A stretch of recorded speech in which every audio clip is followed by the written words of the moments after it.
കരവാളൂരിൽ അവിടുത്തെ U P സ്കൂളിന് വേണ്ടി നിർമ്മിച്ച കെട്ടിടം 2 കോടിയിൽ പരം രൂപ വിനിയോഗിച്ചുകൊണ്ട് വളരെ ആധുനികമായ സംവിധാനത്തോടു കൂടിയാണ് മനോഹരമായിട്ട് ആ കെട്ടിടം നിർമ്മിച്ചിരിക്കുന്നത്. അതിൻ്റെ ഉദ്ഘാടനവും മന്ത്രി അന്ന് നിർവഹിക്കും.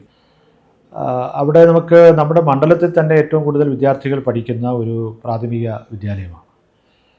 നല്ലതുപോലെ മുന്നോട്ട് പോകുന്നൊരു സ്കൂളാണ്.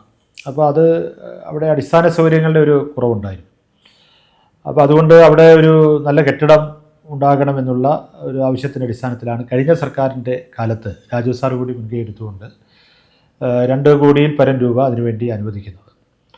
അപ്പോൾ അത് കുറച്ച് കാലതാമസം വന്നു അത് നിർമ്മാണ പ്രവർത്തനങ്ങൾ പൂർത്തീകരിക്കാൻ. എങ്കിലും എനിക്ക് തോന്നുന്നത് നമ്മുടെ മണ്ഡലത്തിലെ ഏറ്റവും മനോഹരമായിട്ടുള്ള ഒരു കെട്ടിടമാണ്. പിന്നെ നിർമ്മിതിയാണെന്ന് തോന്നുന്നു അതിൻ്റെ നിർമ്മാണ പ്രവർത്തനങ്ങൾ നേതൃത്വം നൽകിയത്. അതെല്ലാം പൂർത്തീകരിച്ചു.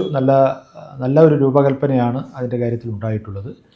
അപ്പോൾ അവിടുത്തെ വിദ്യാർത്ഥികൾക്ക് എല്ലാവർക്കും നന്നായിരുന്നു പഠിക്കാൻ കഴിയുന്ന നല്ല അടിസ്ഥാന സൗകര്യത്തോടു കൂടിയാണ് ആ സ്കൂളിൻ്റെ നിർമ്മാണം പൂർത്തീകരിച്ചിരിക്കുന്നത്. മാത്രമല്ല പഴയ കെട്ടിടം നമ്മൾ ഗവൺമെൻറ് ഫണ്ട് ഉപയോഗിച്ച് നവീകരിക്കാൻ ആലോചിക്കുകയും വളരെ മനോഹരമായ നിലയിൽ ആ പഴയ കെട്ടിടം നവീകരിച്ച് അതും നമ്മൾ സ്കൂളിൻ്റെ ആവശ്യത്തിന് വേണ്ടി വിനിയോഗിക്കാൻ പോവുകയാണ്. അപ്പോൾ അത് യഥാർത്ഥത്തിലൊരു മോഡൽ സ്കൂൾ എന്ന തരത്തിൽ നമുക്ക് അത് മാറ്റിയെടുക്കാൻ കഴിയും.